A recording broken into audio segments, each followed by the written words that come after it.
Hey, sneak peekers, I'm Sofia Trevino, and today I interviewed Trish Sie, who directed the upcoming Amazon Prime film Sitting in Bars with Cake, which follows two best friends, Jane and Corinne, as they navigate life in their 20s.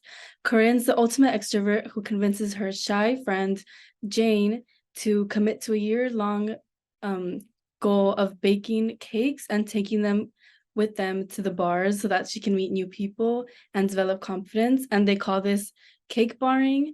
During their year of doing this, though, Corinne receives a life-altering diagnosis, and the friends have to navigate this difficult time together. And it's just a wonderful film about female friendship and finding joy in small moments.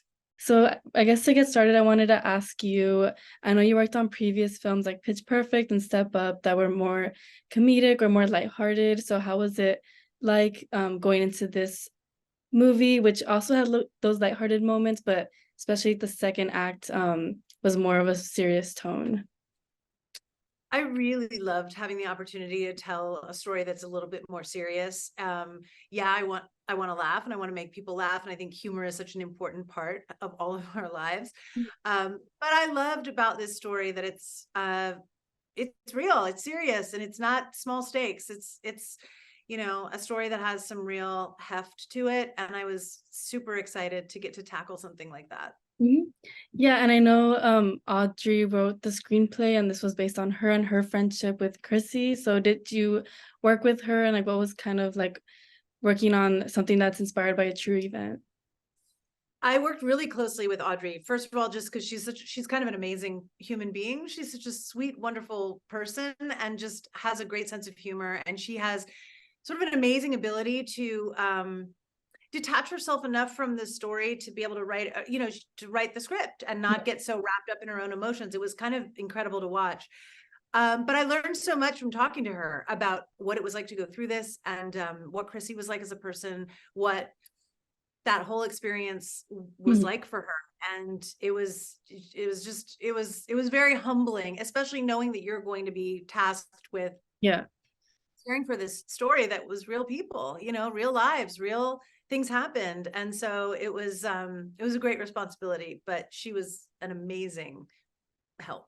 That's good to hear, and I think you pulled it off really well. I also wanted to ask, because I know like the first half that's more lighthearted, how did you kind of direct these two actresses to kind of show us, the audience, that they're really close so that we're attached to them by the end of the movie?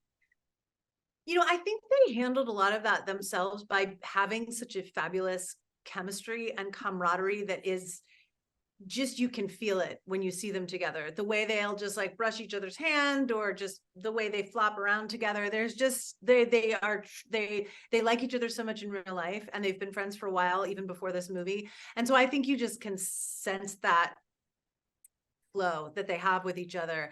And I didn't really have to direct that. They just brought that. And we definitely tried to capture as much of it and encourage as much of it as we could. But they really did a fantastic job of just sliding into what felt like a really, really old and intimate friendship. Yeah, because it felt really natural, which is like what made this movie like work really well, I think. Yeah. And I also wanted to ask, like, did you have a favorite scene to direct and why? I think some of the scenes in the second half were my favorite, just because they were so intense and it required so much of the actors. And they knew they could do it. I knew they could do it. And it was hard, but it was also just so exciting to see these actors step up and do something that difficult that required that kind of vulnerability. In particular, the fight where they are in the street on Echo Park and they're like fighting over underwear. And it's this stupid thing to fight about, but of course they're not fighting about underwear. They're scared and they're angry and they're feeling powerless. And I think that that's a feeling so many people, especially young people in their 20s, can relate to. And sometimes how you take it out on your best friend, or the one person who you can let steam off safely. So I love that scene, and I think they did such a good job with it, because it's very cringy to watch. It's really uncomfortable. I think a lot of people say it's their least favorite scene in the whole movie, because it's Oh, just so like, but I think that's why I love it. I was gonna say it's one of my favorites, but I think because it's like one of the climax scenes where they're really like starting to talk about their feelings. So I think that one. Yeah. Mhm. But yeah, I know we're short on time, so I don't want to take up too much of your time. But it was really nice speaking to you today and like learning more about your process. Thank you so much, Sophia. It's nice to meet you and I appreciate your time.